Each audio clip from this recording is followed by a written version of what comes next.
Nós vamos conversar hoje sobre a doença de Parkinson e as questões metafísicas ou comportamentais que influenciam no desenvolvimento dessa doença. Esse é o canal Nexo, Curadoria de Conhecimentos Espirituais. Eu sou Carlos Medeiros e sou portador da doença de Parkinson.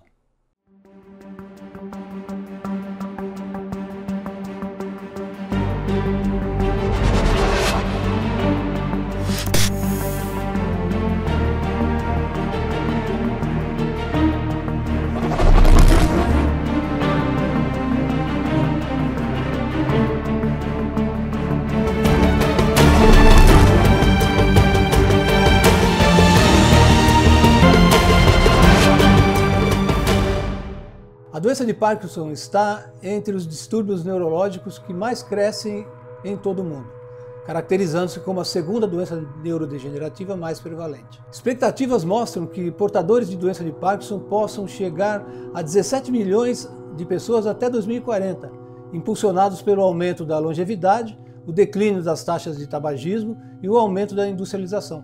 No Brasil, a notificação da doença não é obrigatória, o que dificulta a estimativa de sua prevalência no país.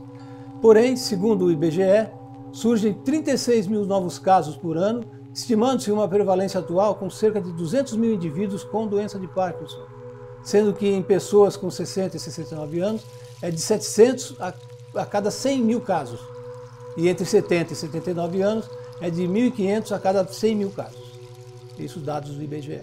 A doença foi descrita pela primeira vez por James Parkinson em 1817, a qual é expressa de forma crônica e progressiva com causa idiopática. As causas que desencadeiam as manifestações do processo neurodegenerativo da doença não estão totalmente elucidadas e compreendidas, porém acredita-se que é o resultado principalmente da morte dos neurônios produtores de dopamina, acarretando assim a diminuição da transmissão dopaminérgica nos gânglios da base, cruzando também com efeitos monoaminérgicos, o que afetaria os sistemas colinérgicos, serotoninérgicos e noradrenérgicos. O que quer dizer isso? Está relacionado aos neurotransmissores, como a noradrenalina e a serotonina no cérebro. As manifestações neurodegenerativas provocadas pela doença apresentam sinais típicos como rigidez, tremor, bradicinesia, que é o tremor nas mãos e a dificuldade de escrever, e instabilidade postural, marcha lenta, queda e postura com a cabeça e o tronco fletidos, quer dizer, indo para frente, com dificuldade para se ajustar à postura em inclinações súbitas. Além disso, disfunções cognitivas, alterações de sensibilidade, incontinência urinária, disfunção sexual, distúrbio do sono e reflexos profundos hiporresponsíveis também são encontrados.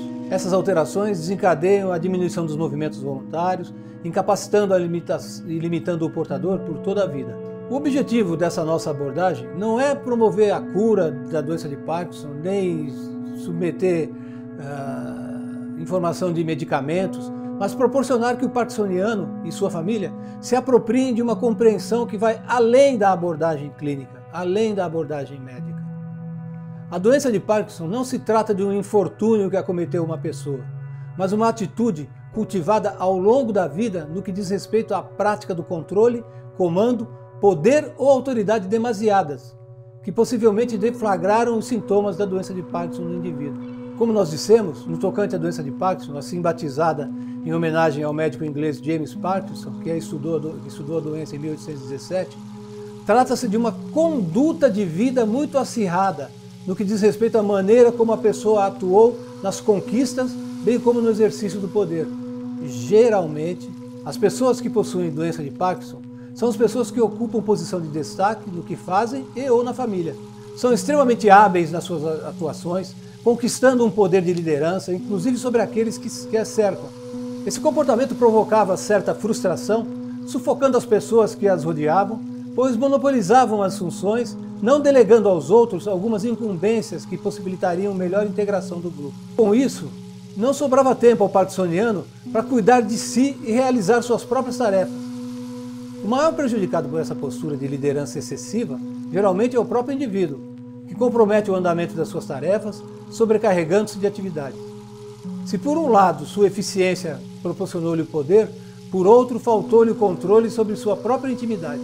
Quando o poder extrapola os limites da pessoa, levando ao excessivo domínio das situações exteriores, isso prova a falta de confiança em si mesmo. O parkinsoniano teme a perda de controle e falta de direcionamento dos eventos exteriores. É comum a doença de Parkinson surgir após o afastamento de alguma situação importante. Essa perda é acompanhada de grande abalo emocional que deixa a pessoa transtornada e sem conseguir elaborar essa saída de cena ou perda de comando. Os parkinsonianos sentiam-se seguros quando tinham o controle das situações. Já ao se verem na iminência de perder a coordenação dos acontecimentos, ficavam apavorados ante a incapacidade de supremo domínio dos fatos. Pior ainda, com o surgimento do Parkinson, os portadores depararam com as limitações físicas impostas pela doença. E o que mais tentaram evitar tornou-se uma realidade existencial e principalmente orgânica. De certa forma, foi tudo o que essas pessoas mais tentaram evitar durante toda a sua trajetória existencial. Os portadores da doença de Parkinson tinham até certa dificuldade de delegar o poder aos outros, pois como eram muito hábeis, não toleravam os limites dos seus colaboradores. Não saíam da sua posição de profundos conhecedores para ensinarem a alguém que estava começando a aprender. Com o surgimento da doença, a pessoa precisa aprender a aceitar a colaboração dos outros. Vale lembrar que o verdadeiro poder não é esse que foi explanado anteriormente e foi praticado pelas pessoas que vieram a somatizar a doença de Parkinson. O real poder é o exercido sobre si mesmo, com a qualidade de se autoprogramar. Ou seja, decidir de acordo com as próprias condições internas e não induzido pelas tendências externas. E fazer aquilo que cabe a si, sem se importar tanto com a impressão de que aquele gesto vai causar nas pessoas ao seu redor. Basicamente, existem 3 tipos de líderes: o líder autocrata, o líder democrata e o líder anarquista. A liderança autocrática é exercida sem levar em consideração os pontos de vista alheios. Não se consulta a equipe, simplesmente é imposto ao grupo as decisões e o que deve ser realizado por ele. No curto prazo, pode até funcionar, mas pode gerar revolta e boicote. Já o líder democrático considera o poder de cada integrante da equipe, promovendo o bom desempenho do grupo. A curto prazo, essa liderança pode não ser a mais produtiva, mas no longo prazo consegue extrair o melhor da equipe. Por fim, a liderança anárquica é aquela que delega o poder de decisão a cada integrante da equipe. Cada um procede de acordo com o seu senso próprio. Esse tipo de liderança só se aplica a algumas atividades, principalmente quando a equipe é extremamente especializada. Nesse caso, cabe ao líder apenas averiguar o andamento dos trabalhos. Que conclusão nós tiramos disso? Que as pessoas afetadas pela doença de Parkinson geralmente exerceram uma liderança autocrática. Não souberam delegar aos outros algumas funções que não eram de sua competência. Esse excesso de poder, além de acarretar muito estresse no exercício da profissão, compromete a qualidade de vida, prejudicando o desempenho familiar. E um dos maiores prejuízos existenciais foi a perda do poder de ser si mesmas e a incapacidade de conduzir a vida de acordo com seus próprios conteúdos interiores e afetivos. O que você achou? Se você conhece alguém com a doença de Parkinson, é interessante essa visão da perda de controle, a perda de comando, o excesso de autoridade. Tudo isso é importante para a gente refletir na nossa própria vida. Eu espero que você tenha gostado. Dá um like aqui no canal, compartilha com outras pessoas para que a gente possa continuar compartilhando também conteúdos relevantes para todos vocês. Muita paz no seu coração. A gente se vê em breve. Até lá.